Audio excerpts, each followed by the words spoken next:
Hello friends, வணக்கம். Welcome to SKM handcrafts. இன்றைக்கி நம்ம பார்க்க போகிற ப்ராஜெக்ட் ட்ராஸ்ட்ரிங் பேக்கு, சுருக்குப்பை அப்படின்னு சொல்லுவோம் இல்லைங்களா, அதுதான் இன்றைக்கி பார்க்க போகிறோம்.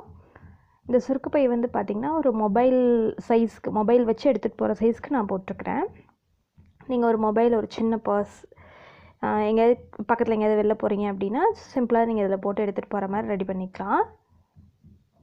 இல்லை உங்கள் கிட்ஸோட திங்ஸ், பேனா, பென்சில் அந்த மாதிரி ஏதாவது போட்டு கூட நீங்கள் இதில் கேரி பண்ணிட்டு போகலாம், எடுத்துக்கலாம். மொபைல் பவுச்சாகவும் யூஸ் பண்ணலாம், பென்சில் பவுச்சாகவும் நீங்கள் இதை யூஸ் பண்ணிக்கலாம்.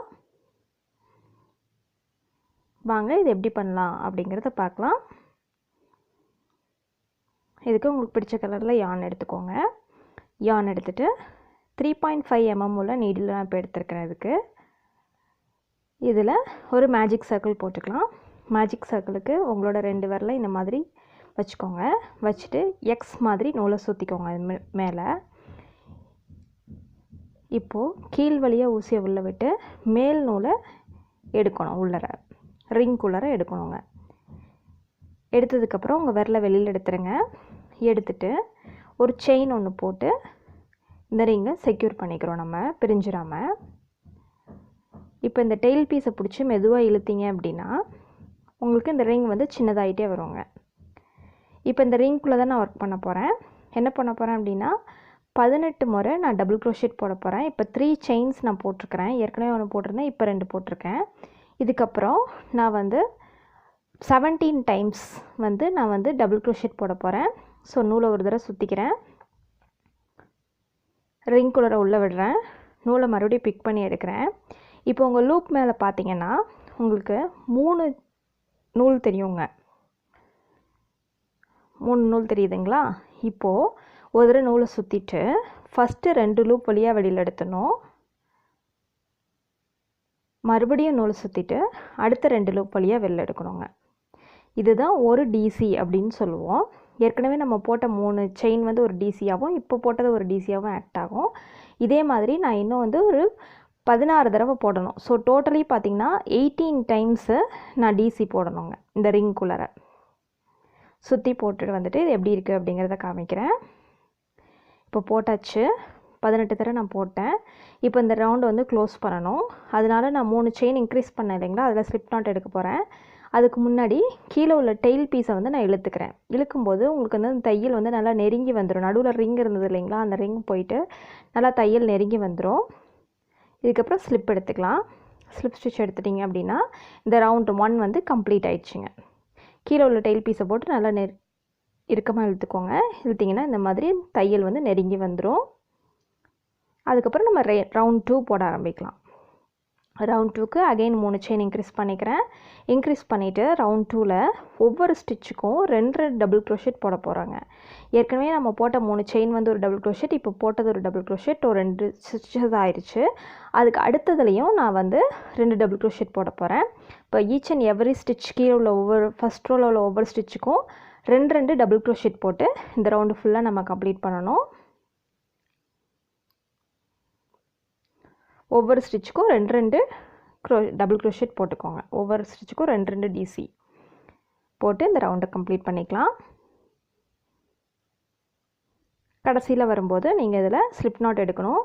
அது நீங்கள் மறந்துடுவீங்க, எந்த ஸ்டிச்சுன்னு மறந்துடுவீங்கன்னு தோணுச்சுன்னா ஒரு ஸ்டிச் மார்க்கர், ஒரு ஊக்கு எடுத்து அந்த ஸ்டிச்சில் போட்டு வச்சிட்டிங்கன்னா நீங்கள் சுற்றி இந்த இடத்துக்கு வரும்போது உங்களுக்கு வந்து ஈஸியாக அந்த ஸ்டிச்சுக்குள்ளே உள்ளே விட்டு நீங்கள் ஸ்லிப் நாட் எடுக்க முடியும். பார்த்திங்கன்னா இப்போ சுற்றி 2 ஸ்டிச் போட்டு முடிச்சாச்சு. இப்போ ஸ்லிப் நாட் எடுக்கணும். ஊக்கு எடுத்துருங்க. எடுத்துகிட்டு அந்த ஊக்கு இருந்த இடத்துல ஊசியை உள்ளே விட்டு நூலை பிக் பண்ணி ஸ்லிப் எடுத்துக்கோங்க. இப்போ 2வது ரவுண்ட் முடிஞ்சிடுச்சு. 3rd ரவுண்டு அகெயின் 3 வந்து இன்க்ரீஸ் பண்ணிக்கிறேன். இன்க்ரீஸ் பண்ணிவிட்டு அதே ஸ்டிச்சுக்குள்ளாரே இன்னொரு டிசி போட்டுக்கிறேன். எந்த இடத்துல நான் செயின் போட்டனோ அதே இடத்துலையே வந்து இன்னொரு டிசி போட்டுக்கிறேன். இப்போ 2 ஸ்டிச், ஒரு ஸ்டிச்சுக்கு 2 போட்டாச்சு. அதுக்கு அடுத்த ஸ்டிச்சில் பார்த்திங்கன்னா சிங்கிள் போடணுங்க. சிங்கிள் டிசி போடணும். ஒரு ஸ்டிச் மட்டும் போட்டால் போதும். அதுக்கு அடுத்ததில் பார்த்திங்கன்னா அகெயின் நம்ம வந்து 2 போடணுங்க. 2 டிசி போடணும்.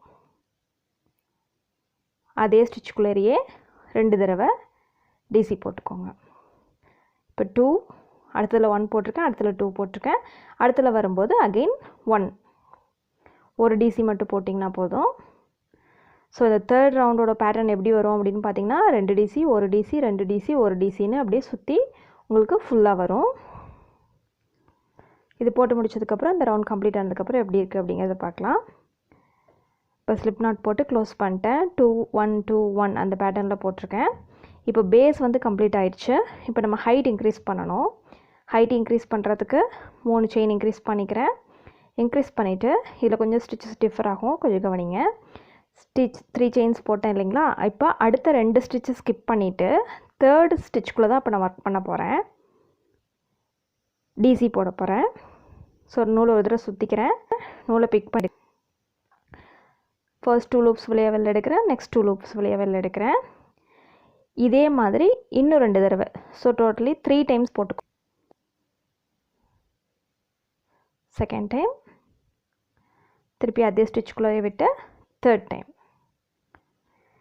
அதுக்கப்புறம் 3 செயின் வந்து இன்க்ரீஸ் பண்ணிக்கோங்க. 3 ஸ்டிச்சஸ் முடிஞ்சதுக்கப்புறம் 3 செயின் 1 2 3 செயின்ஸ் இன்க்ரீஸ் பண்ணதுக்கப்புறம் மறுபடியும் அதே ஸ்டிச்சுக்குள்ளாரையே 3 டிசி போட்டுக்கோங்க. ஒரே ஸ்டிச்சில் தான் நான் இவ்வளோவும் ஒர்க் பண்ணுறேன். ஃபஸ்ட்டு ஒரு 3 டிசி போட்டேன், அப்புறம் 3 செயின் போட்டேன், அப்புறம் மறுபடியும் இப்போ வந்து 3 டிசி போடுறேங்க. ஒரே ஸ்டிச்சில் தான் அது ஒர்க் பண்ணோம். பார்த்தீங்கன்னா இந்த மாதிரி ஒர்க் பண்ணும்போது உங்களுக்கு இந்த மாதிரி வந்துடுங்க, வளைவாக இருக்கும், ஷெல் மாதிரி இருக்கும். இந்த மாதிரி ஷெல் மாதிரி போட்டுக்கோங்க.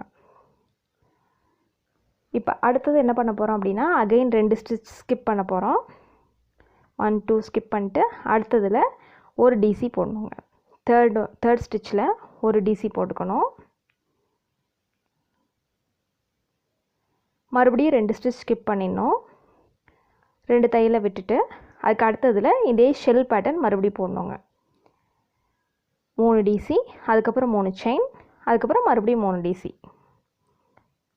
சேம் ஸ்டிச்சுக்குள்ளே தாங்க போடணும். அதை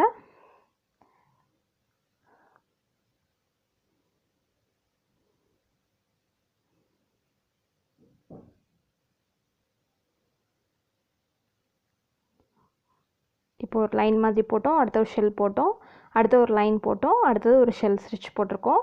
அகெயின் இப்போ மறுபடியும் வந்து லைன் ஸ்டிச் போடணுங்க. லைன் ஸ்டிச்சுன்னு நான் சொல்கிறது வந்து இந்த டிசி, ஒரு டிசி போட்டோம் இல்லைங்களா, 2 ஸ்டிச் ஸ்கிப் பண்ணி அந்த டிசிங்க, ஒரே ஒரு சிங்கிள் டிசி மட்டும் போடணும் அந்த தையலில். இதே மாதிரி இந்த பேட்டர்ன் ஃபுல்லாக கம்ப்ளீட் பண்ணுங்கள். இந்த ரவுண்டு ஃபுல்லாக ஒரு ஷெல்லு, அடுத்த லைனு ஷெல்லு, லைனு ஷெல்லு, இந்த மாதிரி உங்களுக்கு அடுத்தடுத்ததில் போட்டே வாங்க. கடைசியில் வரும்போது அந்த லைன் ஸ்டிச்சில் ஸ்லிப் நாட் எடுத்துக்கணும். பாருங்கள், இப்போ இந்த ஹைட் இன்க்ரீஸ் பண்ண இல்லைங்களா, அதில் ஃபர்ஸ்ட் ரோ முடிச்சிட்டேன். அடுத்த ரோ அதே மாதிரி 3 செயின் இன்க்ரீஸ் பண்ணிக்கலாம். அதே மாதிரி செல் ஸ்டிச் தான் போட போகிறோம். மறுபடியும் எந்த இடத்துல போட போகிறோம், அந்த லைனுக்கு நேராக லைன் போட்டோம் இல்லைங்களா, அதே மாதிரி ஷெல்லுக்கு மேலே செல் போடணுங்க. இந்த கேப் ஒன்று விட்டுட்டு வந்தோம் இல்லைங்க 3 செயின் போட்டு, அந்த கேப்புக்குள்ளார இப்போ நம்ம ஒர்க் பண்ணோம். அதே செல் ஸ்டிச் தான், எந்த டிஃப்ரென்ஸும் கிடையாது. ஃபஸ்ட்டு 3 டிசி, அதுக்கப்புறம் 3 செயின், அதுக்கப்புறம் 3 டிசி, எல்லாமே அந்த செயின் கேப்புக்குள்ளார நம்ம ஒர்க் பண்ணோங்க.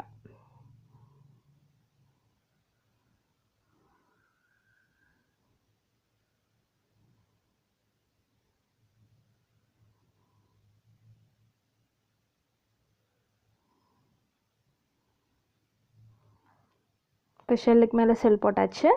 அகைன் இந்த ஸ்டிக்குக்கு மேலே ஸ்டிக் போடணுங்க. ஸ்டிக் ஸ்டிச் இருந்தது இல்லைங்களா லைன் மாதிரி, அந்த லைனுக்கு மேலே லைன் போடணும். லைனை நான் சொல்கிறது வந்து இங்கே டிசிங்க, ஒரு டிசி போட்டுக்கணும் அந்த இடத்துல. அதே மாதிரி அடுத்ததில் ஷெல், லைனுக்கு மேலே லைன் போட்டாச்சு, அடுத்ததில் ஷெல்லுக்கு மேலே ஷெல் போட்டுக்கோங்க.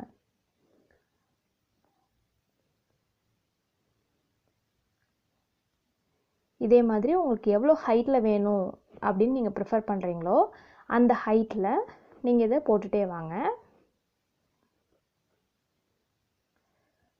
லைன் ஸ்டிச்சுக்கு மேலே லைன் ஸ்டிச் போட்டுக்கோங்க, ஷெல் ஸ்டிச்சுக்கு மேலே செல் ஸ்டிச் போட்டுக்கோங்க. கரெக்டாக அப்படியே ஆர்டராக ஒரே மாதிரி உங்களுக்கு ஃபார்ம் ஆகுங்க. இது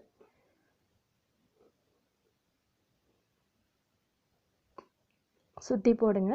இந்த மாதிரி ஹைட் வந்து உங்களுக்கு இன்க்ரீஸ் ஆகிட்டே வரும்.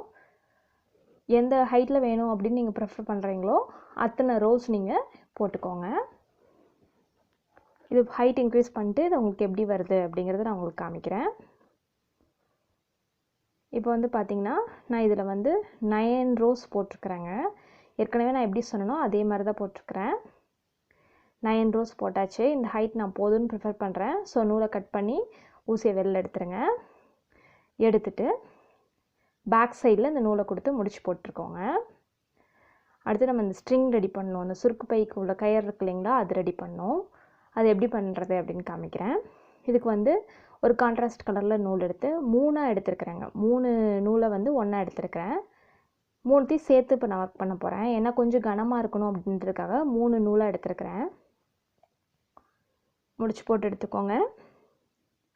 ஊசியை வெளில விட்டுட்டு நார்மலாக நம்ம செயின் எப்போவும் ஃபவுண்டேஷன் செயின் யூஸ் பண்ணுவோம் இல்லைங்களா, அதே மாதிரி தான் 60 செயின்ஸ் போட்டிருக்கிறேங்க. இப்போ நான் போட்டிருக்க அளவுக்கு வந்து 60 செயின் தேவைப்படுது. அளந்துக்கோங்க. உங்களோட க்ரோஷெட் பேக் எந்த சைஸில் வருதுன்னு பார்த்துட்டு அளந்துட்டு அதுக்கேற்ற மாதிரி நீங்கள் வந்து எத்தனை செயின் தேவையோ அத்தனை செயின் நீங்கள் போட்டு இதை வந்து கட் பண்ணி விட்டுருங்க எண்ட்ஸை. இப்போ நம்ம 2 ஸ்ட்ரிங் ரெடி பண்ணியாச்சு. இதை வந்து பேக்கில் எப்படி கோக்குறது அப்படின்னு பார்க்கலாம் வாங்க. இந்த பேக்கில் எப்படி கோக்குறீங்க அப்படின்னா, இந்த லைன் ஸ்டிச் இருக்கு இல்லைங்களா, இந்த லைன் ஸ்டிச்சுக்கு மேலே நூல் வர மாதிரி கோத்துக்கோங்க. இதுக்கு மேலே வரணும். ஷெல்லுக்கும் உள்ளர போகணுங்க. நூல் வந்து நம்ம எடுத்து வச்சுருக்க ஸ்ட்ரிங் வந்து லைன் ஸ்டிச்சுக்கு மேலேயும் ஷெல்லுக்கு உள்ளரையும் போகிற மாதிரி இதை வந்து உள்ளே கோத்துருங்க. ஷெல்லுக்கு உள்ளே விடுங்க. மறுபடியும் லைன் மேலே கொண்டு வாங்க. அடுத்த ஸ்டிச்சுக்குள்ள உள்ளே விடுங்க. இதே மாதிரி ஃபுல்லாக கோத்துக்கோங்க.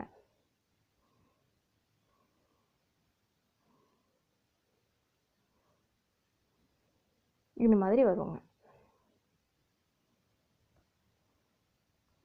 ஒவ்வொரு ஸ்டிச்சுக்குள்ளேயும் உள்ளே விட்டு வெளியில் எடுத்து உள்ளே விட்டு வெளியில் எடுத்துக்கோங்க.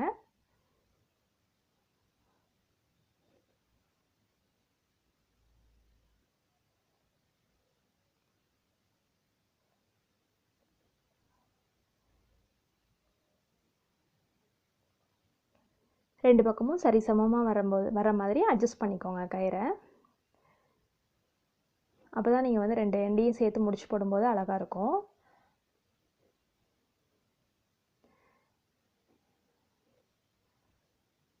இப்போ 2த்தையும் சேர்த்து கட்டி விட்டுறலாம்.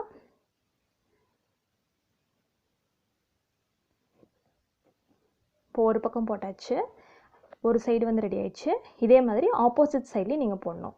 இப்போ இந்த பக்கத்துலேருந்து ஸ்டார்ட் பண்ணோம் இல்லைங்களா, இப்போ ஆப்போசிட் சைடில் ஸ்டார்ட் பண்ணி முடிச்சு அந்த பக்கம் வர மாதிரி நம்ம இதை வந்து மாட்டிக்கணும். இந்த பக்கம் முடிச்சு வர மாதிரி இதை ரெடி பண்ணிக்கோங்க.